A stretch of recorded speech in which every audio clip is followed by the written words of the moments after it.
Друзья мои, всем огромный привет! Приветствую вас на своем канале в Одессе утро. Утро, и вот такая прекрасная милота на солнышке открыла свои бутончики. Это метушный гибрид. Цветут потихонечку орхидеи, радуют глаз, и душа радуется. Покажу вам немножечко того, что нацвело. Радует каменная роза, доращивает свои бутоны. Красавица. Девочки, помните мой филиппиненсис, который растет вот так вот, вниз головой? И я подумала, что он, как и шиллерианы, в течение месяца полтора-двух подцветет и все. Но он прям, смотрите, я думаю, что уже скоро 2 месяца, как он держит свои цветочки, и они не теряют своей привлекательности. Такие вот мотыльки. Тут биглипчик.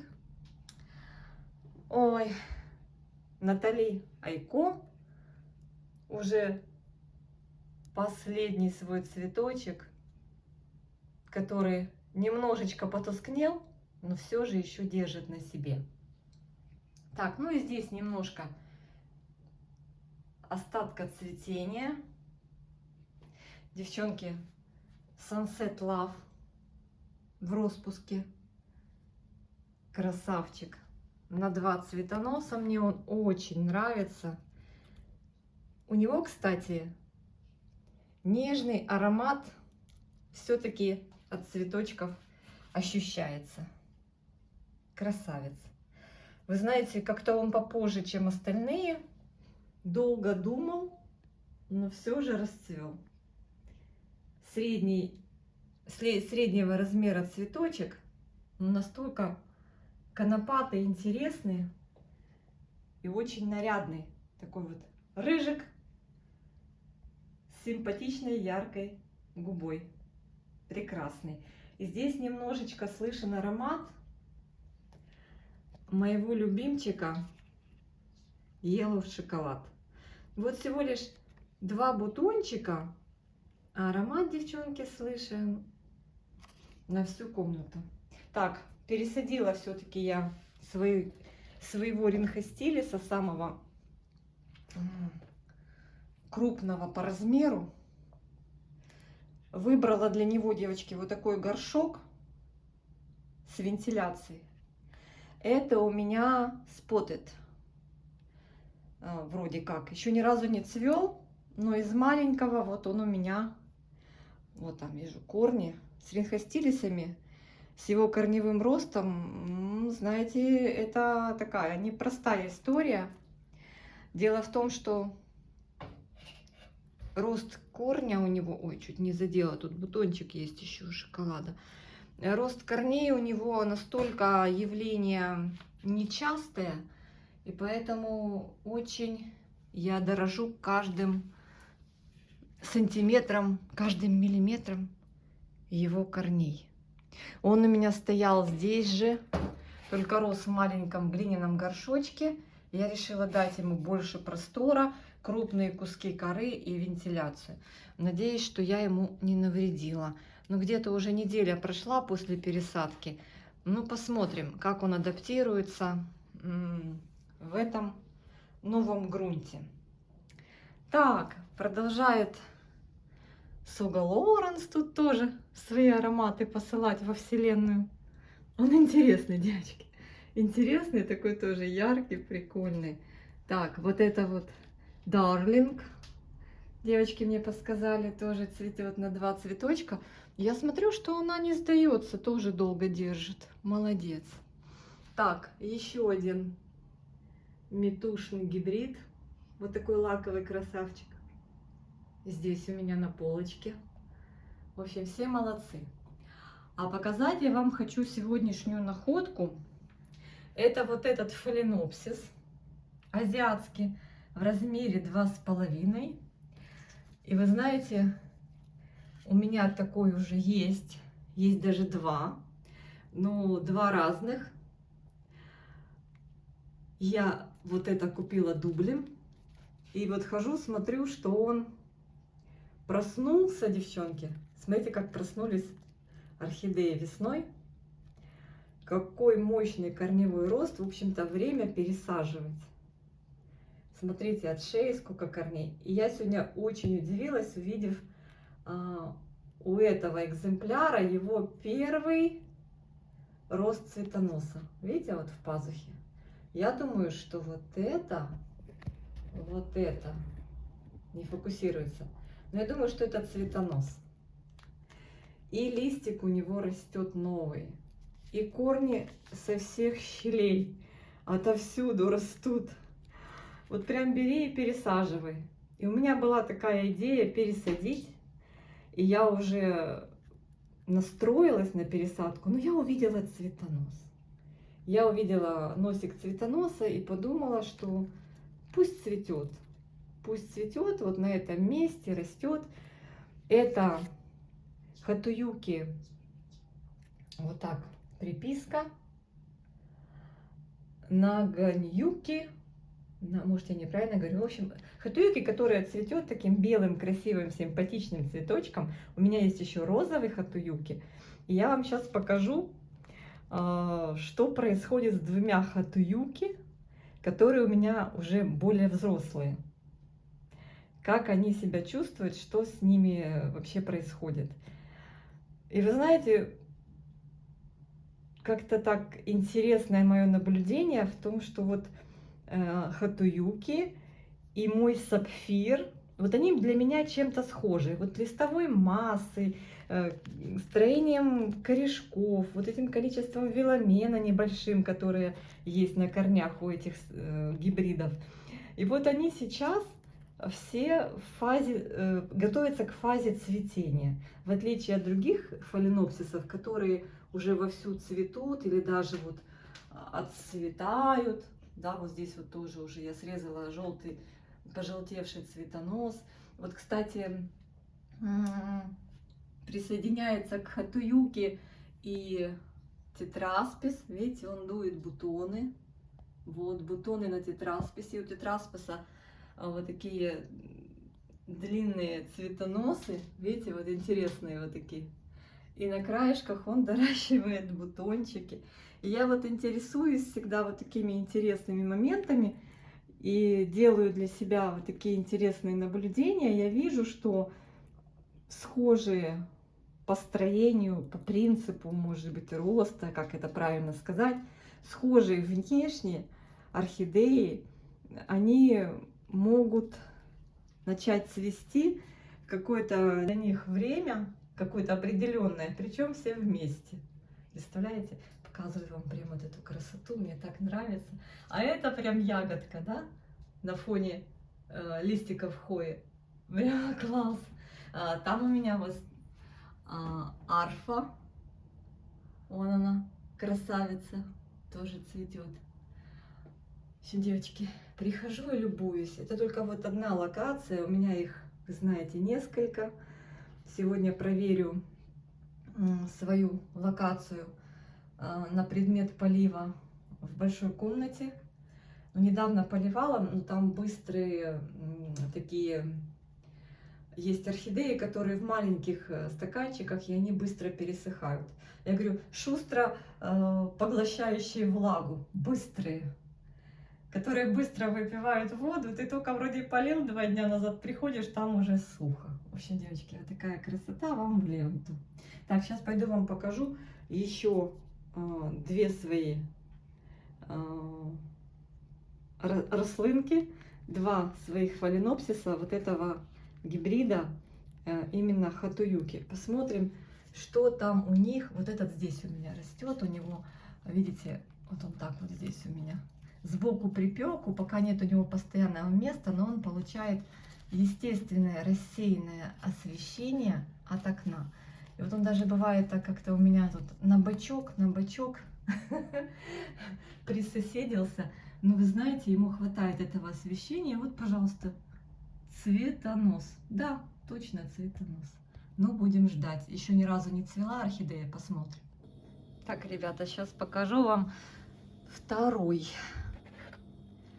экземпляр, который у меня здесь на полочке под искусственным освещением.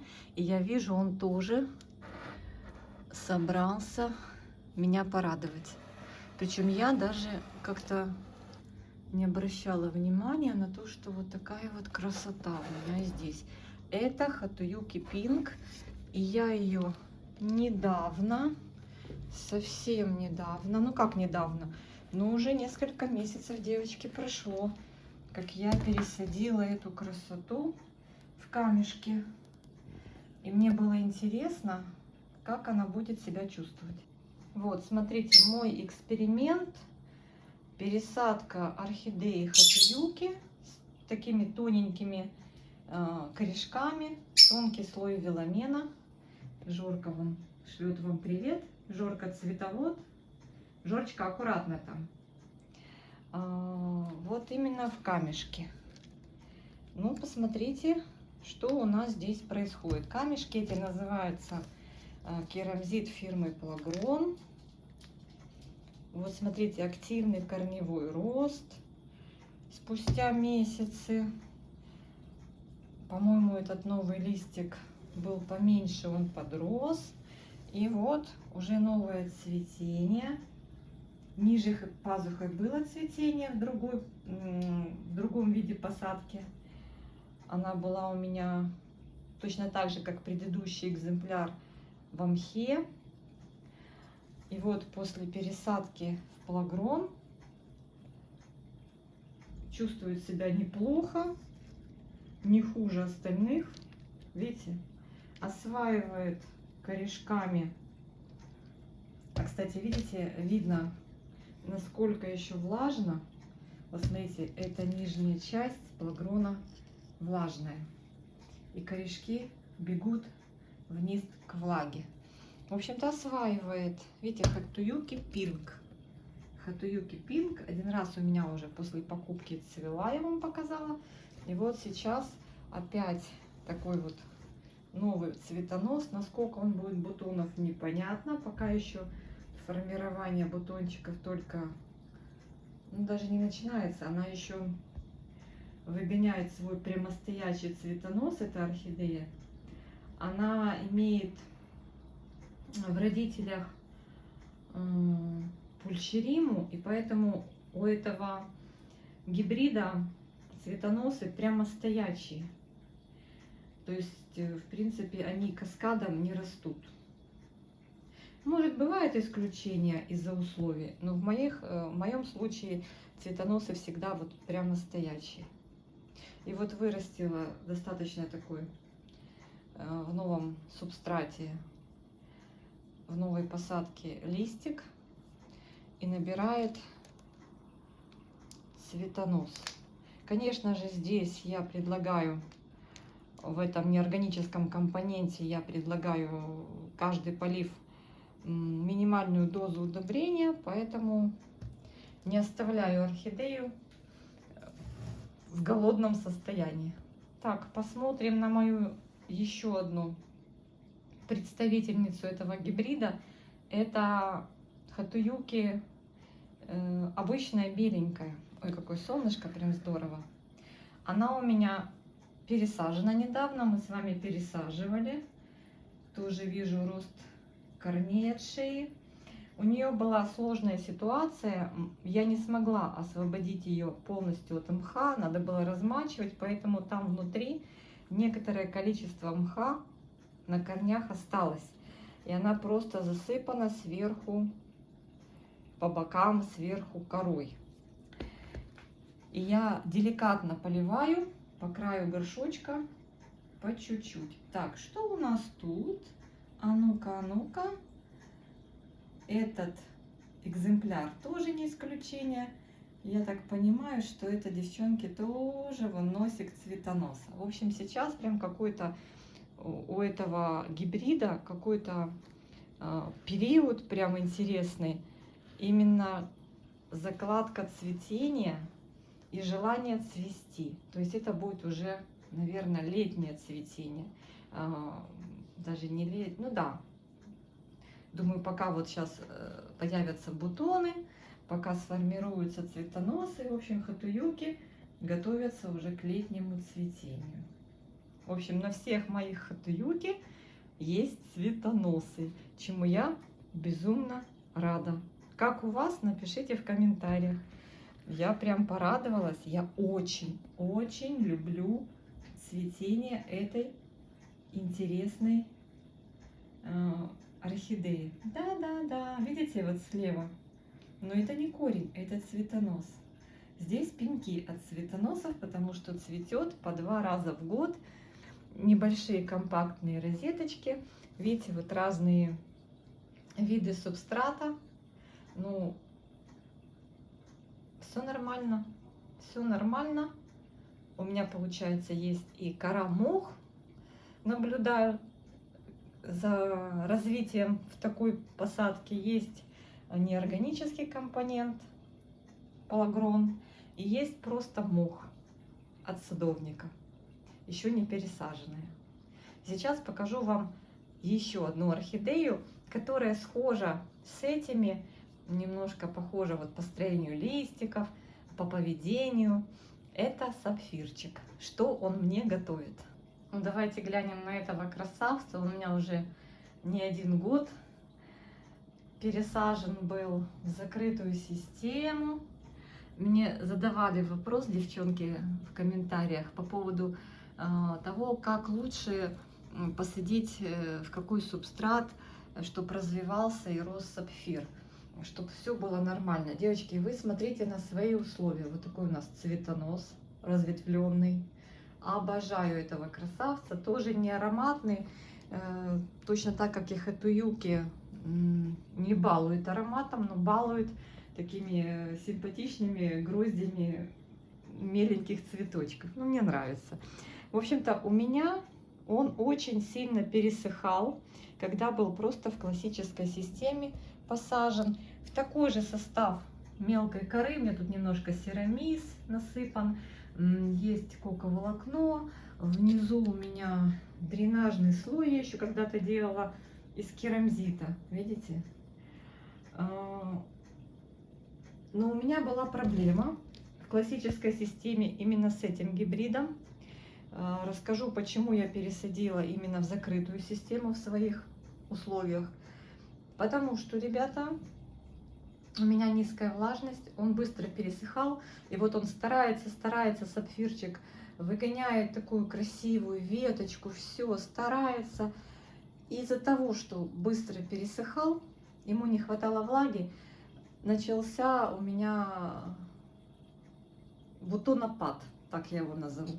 В общем, бутоны желтели и опадали. Это было так жалко. Сейчас тоже бывают такие форс-мажоры, но это не настолько часто и не так массово, как это было при более сухом содержании. Хотя и поливала, но вот видите, корешки очень тонкие, маленький такой минимальный слой веломена, и запас орхидея не может грандиозный для себя сделать. Большое количество листьев у розетки, пышные цветоносы с ответвлением. Для того, чтобы это все содержать на себе, нужна влага. Ну, конечно же, температура тепленькая, чтобы было там 22-23, ну, от 20 градусов. И нужна влажность.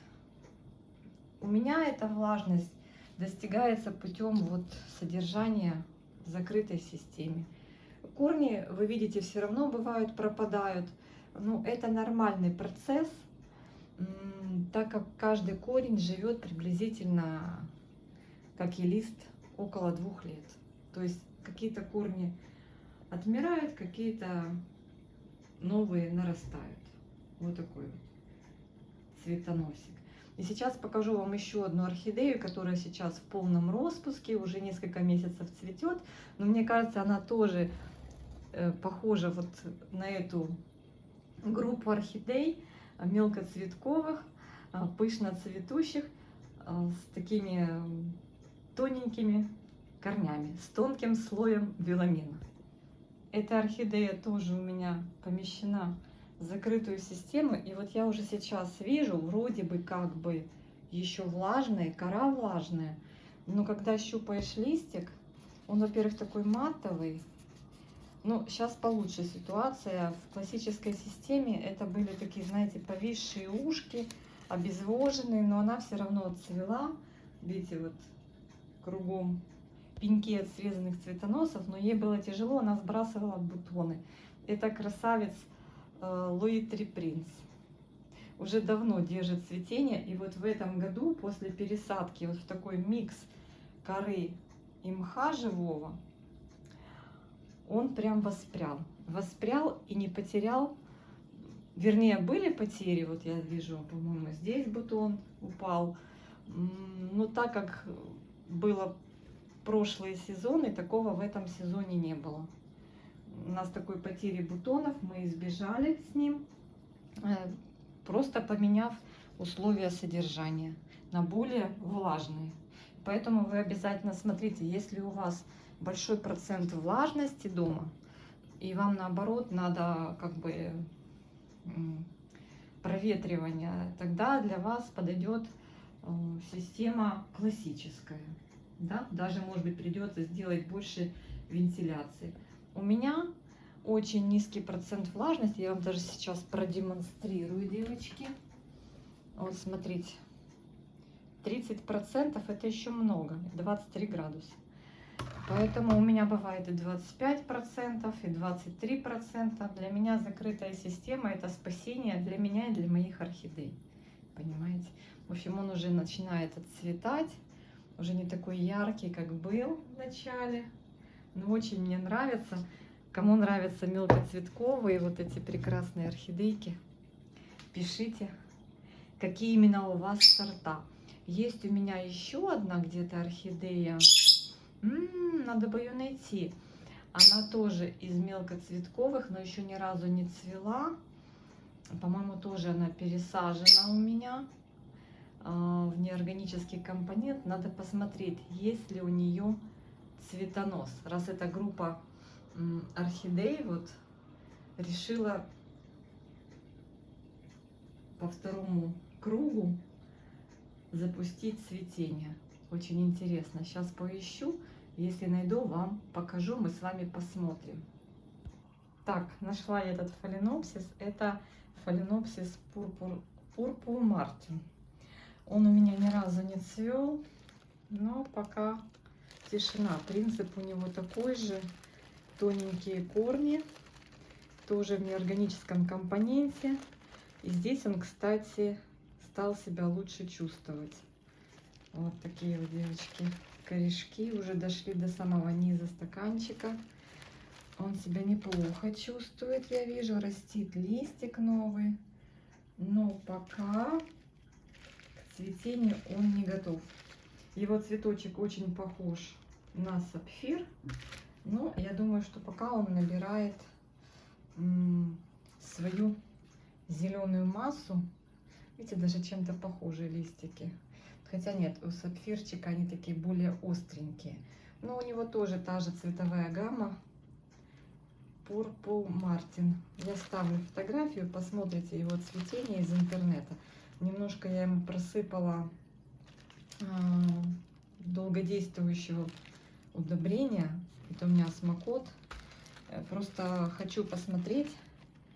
Вот вижу, тоже корень идет. Как орхидеи растут. Просто если добавлять вот такие долгоиграющие, долгодействующие, пролонгированного действия удобряшки. Надеюсь, что корни не пожгутся. Хотя есть видео там, где опровержение полезности такого вида подкормки именно для фаленопсисов. Ну, пока сам не попробуешь, не поймешь. Так что вот такие, друзья мои, дела. Я в ожидании чуда. Вот этого красивого чуда. Мне очень хочется опять смотреть, наблюдать, радовать глаз вот этим цветением прекрасного сапфира. Ну и пока я наслаждаюсь цветением прекрасного Луи Три Принца, такого красавца. И жду, конечно же, цветения с нетерпением любимых хатуюки. Все, всем пока, до новых встреч на канале.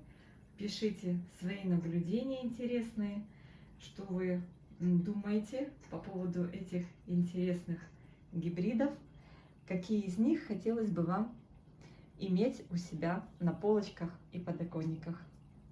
Все, обняла. Пока-пока.